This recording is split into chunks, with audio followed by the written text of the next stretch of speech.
Hello दोस्तों, स्वागत है आपका आपके अपने YouTube चैनल तरन्नुम्स बायोलॉजी में। तो दोस्तों, आज की इस वीडियो में हम ट्रांसलेशन की डिटेल स्टडी करने वाले हैं, जिसे हम हिंदी या गुजराती में भाषांतर की प्रक्रिया के नाम से जानते हैं। तो ट्रांसलेशन जो शब्द है, पहले हमने एक टॉपिक में इसका जिक्र किया था, जो था सेंट्रल डॉग्मा, जहाँ पर हमने सीखा था कि सेंट्रल डॉग्मा जो है वो उस चीज़ का नाम है जहाँ पर डीएनए है। डीएनए से प्रत्यांकन की प्रक्रिया या फिर ट्रांसक्रिप्शन की प्रक्रिया के थ्रू एमआरएनए बनता है और उस एमआरएनए में से ट्रांसलेशन की प्रक्रिया होती है और फिर प्रोटीन का सिंथेसिस शुरू होता है। तो ये जो ट्रांसलेशन और ट्रांसक्रिप्शन की प्रोसेस है, इसे ही हम as a whole central dogma के नाम से जानते थे। इसकी डिटेल इंफॉर्मेशन यदि आपको चाहिए तो इस वीडियो की लिंक डिस्क्रिप्शन बॉक्स में दे दी हुई है, आप वहां से उसे देख सकते हैं। और उसके बाद यदि आप ये वीडियो देखते हैं तब आपको बहुत ही क्लियर अंडरस्टैंडिंग होगी कि ट्रांसलेशन एग्जैक्टली है कहाँ और क्यों हो रहा है। फाइन। तो ट्रांसलेशन या फिर ये भाषांतर की जो प्रोसेस है, हम इसे डिस्कस करेंगे प्रोकैरियोटिक ऑर्गेनिजम्स के कॉन्टेक्स्ट में। ओके, तो जो ट्रांसलेशन है, जिसे हमने कहा कि एमआरएनए है जिसमें से प्रोटीन का जो बनना है, उसे ही हम भाषांतर या ट्रांसलेशन कहते हैं। ओके, तो इसे हम साधारण लैंग्वेज में यदि कहने जाएं तो translation is nothing but the synthesis of protein.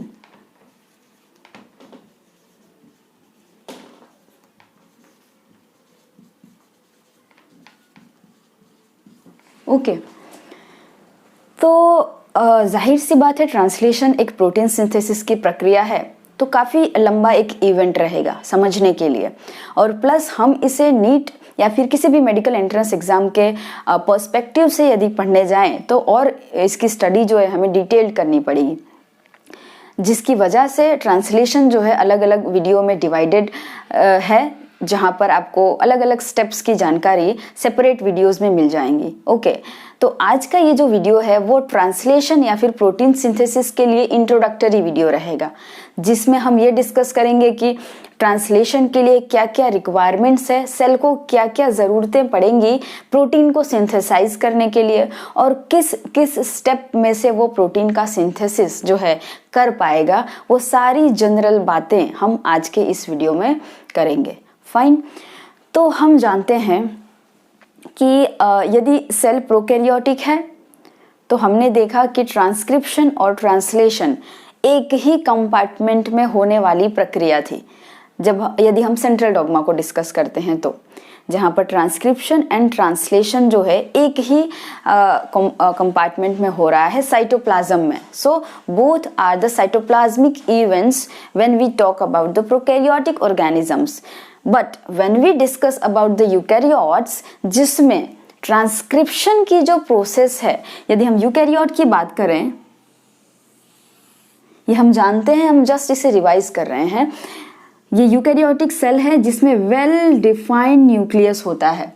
तो डीएनए में से जो एमआरएनए बनने की जो प्रोसेस है ट्रांसक्रिप्शन, वो न्यूक्लियस में हो जाती है और एमआरएनए न्यूक्लियर पोर के थ्रू बाहर निकलकर कहाँ आ जाता है?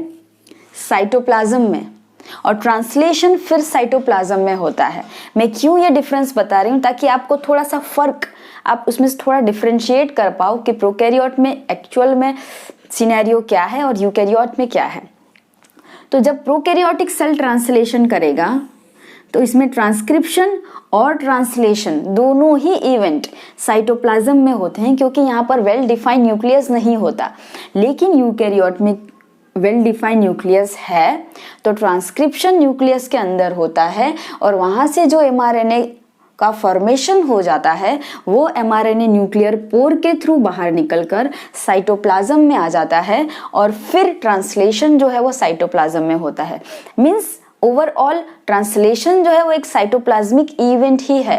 लेकिन डिफरेंस क्या हुआ कि प्रोकैरियोट में कभी कभी ट्रांसक्रिप्शन खत्म होने के तुरंत बाद ही ट्रांसलेशन साइमल्टेनियसली शुरू हो जाता है, लेकिन यूकैरियोट में कभी भी ये चीज़ पॉसिबल नहीं है। एक बार ट्रांसक्रिप्शन ख़त्म हुआ, mRNA को बाकायदा न्यूक्लियस से साइटोप्लाज्म में आना पड़ेगा, जिसके लिए एक अलग से टाइम स्लॉट जो है वो चाहिए। और एक बार mRNA साइटोप्लाज्म में आ गया, then the process of protein synthesis will begin. So this is the main difference between prokaryotic and eukaryotic translation or the protein synthesis। तो आज के इस वीडियो में हम, जैसे कि मैंने आपको पहले बताया कि हम रिक्वायरमेंट्स की बात करेंगे, हम स्टेप्स के नाम देखेंगे कि हमें क्या क्या स्टडी करना है। हम एक समरी आज के इस वीडियो में देखने जाएंगे प्रोटीन सिंथेसिस की with regarding to prokaryotic organisms। Okay, so let's begin with the requirements। अब यदि हम देखने जाएं कि ट्रांसलेशन के लिए प्रोकैरियोट्स में क्या क्या चीज़ें ज़रूरी हैं, एक आपको मैं बेसिक बात बता दूं कि वेदर इट इज़ यूकैरियोट और प्रोकैरियोट, काफ़ी सारी चीज़ें जो है सिमिलर हैं, स्टेप्स जो है वो सिमिलर हैं, लेकिन कॉम्प्लेक्सिटी यूकैरियोट्स में बढ़ जाती है ट्रांसलेशन के लिए। फैक्टर्स जो है उनका इन्वॉल्वमेंट बहुत ज़्यादा नंबर में होता है और थोड़ी चीज़ें डिफ़र करती हैं। बाकी यदि आप आउटलाइन देखने जाएं स्टेप्स का, इवेंट्स का, वो ओवरऑल लगभग काफ़ी हद तक सेम रहता है। तो हम पहले रिक्वायरमेंट्स देखेंगे ट्रांसलेशन की इन प्रोकैरियोट्स। सो सबसे पहले हम जानते हैं कि ट्रांसलेशन यानी mRNA में से प्रोटीन का बनना। तो the first thing that we need is mRNA। mRNA जिसे हम मैसेंजर RNA कहते हैं। अब ये जो mRNA है ये हमें क्यों चाहिए? ये mRNA कहाँ से हमें मिलेगा? ट्रांसक्रिप्शन से मिलेगा। और ट्रांसक्रिप्शन से जो mRNA हमें मिला है, इस पर हमें क्या इम्पॉर्टेंट चीज़ मिलेगी? कोडोन्स। हमें पता है कोडोन्स 3-3 के ग्रुप में होते हैं, ठीक है। मैंने ट्रांसक्रिप्शन या फिर सेंट्रल डॉग्मा के वीडियो में आपको ये समझाया है, तो आप वीडियो यदि वो देख लेंगे तो it will be easier for you to understand these terms। Okay, so mRNA पर क्या चीज़ लिखी हुई है? mRNA मैसेंजर RNA है जिसके पास मैसेज है। कहाँ से आया वो मैसेज? वो मैसेज आया DNA पर से। किस प्रोसेस के थ्रू आया? ट्रांसक्रिप्शन से, प्रत्यांकन की प्रोसेस से। ओके, तो अब ये जो mRNA हमें मिला है प्रत्यांकन की प्रोसेस के बाद, इस पर है कोडोन्स, इस पर लिखा हुआ है एक पर्टिकुलर मैसेज, ओके, जिसे हम कोडोन कहते हैं। फाइन। और वो हर कोडोन, हर एक सिंगल कोडोन जो है वो एक अमीनो एसिड को कोड करता है। फाइन, ये सब हम जानते हैं। तो mRNA will be the first requirement for the protein synthesis. Second, दूसरा हमें क्या चाहिए? हमें चाहिए tRNA। tRNA stands for transfer RNA। ये जो tRNA है ये अमीनो एसिड के कैरियर का काम करेगा। Amino acid carriers. तो बेसिकली हम क्या जानते हैं? हमें प्रोटीन सिंथेसिस करना है। हम जानते हैं कि प्रोटीन जो है वो एक पॉलीपेप्टाइड चेन है। किसकी? अमीनो एसिड्स की। बहुत सारे अमीनो एसिड्स के मोनोमेरिक यूनिट्स जब एक दूसरे से पेप्टाइड लिंकेज से जुड़ जाते हैं और जो चेन बनती है उसे ही हम प्रोटीन या फिर पॉलीपेप्टाइड चेन के नाम से जानते हैं। फाइन, तो यदि हमें प्रोटीन बनाना है हमारे पास अमीनो एसिड होना चाहिए। ओके, तो ये अमीनो एसिड को इस चेन में अरेंज करने के लिए इन्हें सेल में से उठाकर लाकर यहाँ पर लीनियरली इनका अरेंजमेंट जो है वो सेट करने के लिए जो स्ट्रक्चर रिस्पॉन्सिबल है वो है tRNA, जिसे हम ट्रांसफर RNA कहते हैं। उस अमीनो एसिड को वो जिस किसी भी लोकेशन पे वो पड़ा हुआ होगा वहाँ से कैरी करके लाएगा और जहाँ पर भी उसे ज्वाइन करना है वहाँ पर वो ज्वाइन करेगा। वो आगे हम सीखेंगे कैसे। Okay, so this is the second and the important requirement। Third requirement will be ribosomes। Since we are discussing about the prokaryotic translation, हमें पता है प्रोकैरियोट्स के अंदर जो रिबोसोम्स हैं वो 70S टाइप्स के होते हैं, यूकैरियोट्स में 80S और 70S दोनों मिलते हैं। फाइन, सो 70S राइबोसोम जो है वो क्या काम करेगा, इसका क्या कार्य होगा, पहले हम इसका कार्य लिख देते हैं यहाँ पर। इसका कार्य होगा कैटालिसिस का। ओके, कैटालिसिस मीन्स ये सारी जो प्रोसेसेस हैं उनमें ये हेल्प करके प्रोसेस को एकम्प्लिश करने में हेल्प करेगा। वो कैसे करेगा उसकी डिटेल स्टडी हम फर्दर वीडियोस में देखेंगे। अभी हम देखते हैं 70S ribosome which is present in prokaryotic cell. अब ये 70S जो राइबोसोम है वो 2 सब यूनिट का बना हुआ है, ये हमें पता है। एक सब यूनिट ये कुछ इस प्रकार से होगा, मान लीजिए ये 70S राइबोसोम है जिसमें एक सब यूनिट लार्जर रहेगा और दूसरा सब यूनिट जो रहेगा वो स्मॉलर रहेगा। लार्जर वन जो है that will be the 50S and the smaller one will be 30S। Okay, तो 2 सब यूनिट को जब हम जोड़ते हैं तो 70S राइबोसोम मिलता है। सो 50S सब यूनिट एंड 30S सब यूनिट। फाइन, अब ये जो 50S सब यूनिट है, ये 50S सब यूनिट जो है is composed of 23S RNA, 5S RNA and approximately 34 kinds of different proteins। इतनी चीजें जब मिलती हैं तब ये 50S मीन्स ये बड़ा वाला यूनिट बनता है। और उसी प्रकार 16S RNA plus approximately 24 proteins near by जब मिलते हैं तब ये छोटा वाला यूनिट बनता है, the smaller subunit 30S। Okay, so ये 2 सब यूनिट्स की डिटेल हमें अब पता चल गई। फाइन, और RRNA stands for ribosomal RNA जो कि राइबोसोम के सब यूनिट में प्रेजेंट है। तो यहाँ पर तीनों RNA जो है पिक्चर में आते हुए आपको दिख रहे हैं।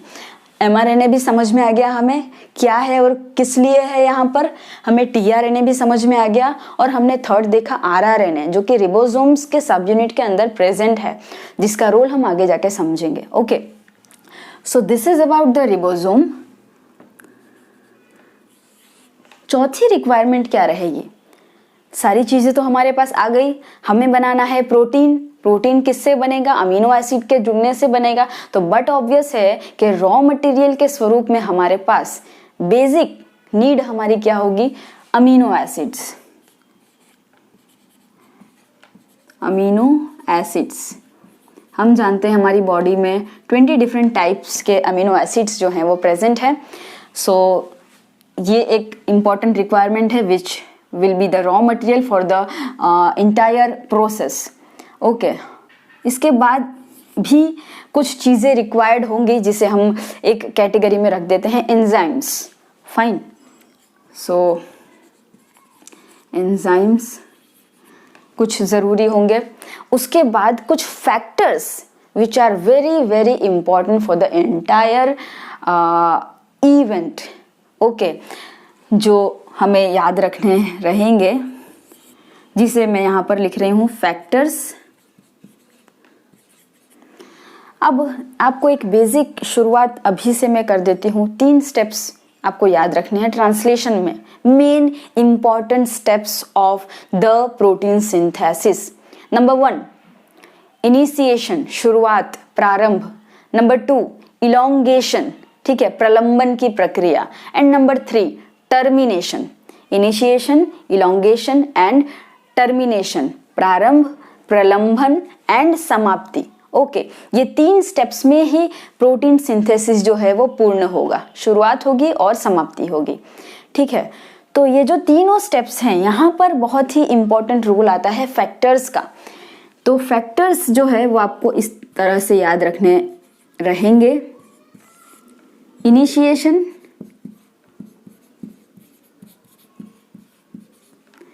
elongation and termination. ओके, ये 3 स्टेप्स हैं। तो इनिशिएशन के लिए जो फैक्टर्स रिस्पॉन्सिबल है उसे हम कहेंगे initiation factor number 1, initiation factor number 2, initiation factor number 3। उसी तरीके से इलोंगेशन के लिए जो फैक्टर रिस्पॉन्सिबल हैं उसे हम कहेंगे elongation factor T and elongation factor G। और टर्मिनेशन की जो प्रोसेस है जहाँ पर हम एक स्पेसिफिक टर्म यूज करेंगे रिलीज। अब ये किस चीज़ का रिलीज है वो हम आगे के स्टेप्स में समझेंगे। एज ऑफ नाउ इतना याद रखिए कि यहाँ पर रिलीज नाम का शब्द आपको याद रखना है। सो यहाँ पर जो फैक्टर आएंगे वो होंगे release factors. Okay, release factor means RF1, release factor 2 and release factor 3। Okay, in this way. Fine. So these are the factors which are very very important for the synthesis of protein in prokaryotic cell. Okay. और last में कुछ high energy molecules जो हैं उनकी भी requirements होंगी जो आपको स्टेप समझने जब हम जाएंगे तब क्लियर हो जाएगा कि ये हाई एनर्जी मॉलिक्यूल्स किस तरीके से यहाँ पर हेल्पफुल हैं।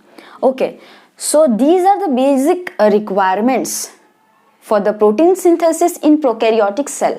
ओके, अब हम एक बार लिस्ट आउट कर लेते हैं कि किन किन स्टेप्स में ये जो सारी रिक्वायरमेंट्स है वो उनका यूज होके प्रोटीन का सिंथेसिस होगा। So now will be dealing with the steps of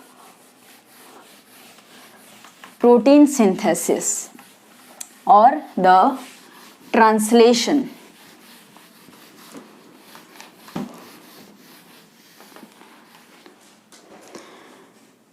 So यहाँ पर मैं मेंशन कर दे रही हूँ steps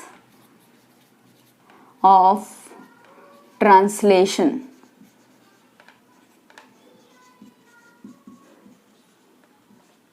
ओके, सो सबसे पहला स्टेप होगा ट्रांसलेशन का। सबसे पहला स्टेप होगा अमीनो एसिड का एक्टिवेशन करके टीआरएनए को चार्ज करना। So the first step will be activation of amino acid and charging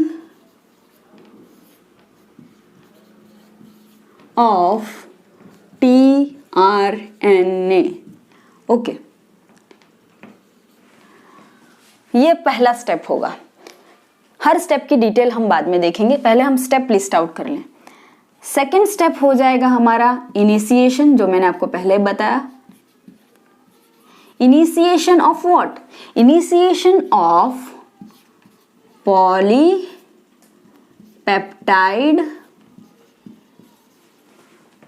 chain synthesis.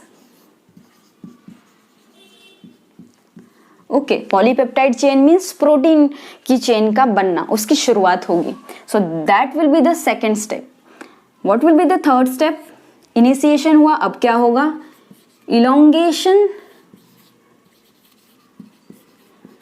Of this chain. Okay, means polypeptide chain, elongation of polypeptide chain, and the final step will be the termination of this polypeptide chain. Okay, so यहाँ पर हमने 4 steps जो हैं वो list out किए हैं। First step है activation of amino acid and charging of tRNA. Second step है initiation of protein synthesis, then elongation of protein chain and then termination of this protein chain. हर एक step के लिए हम जो डिस्कशन करने वाले हैं वो सेपरेट वीडियो में होगा.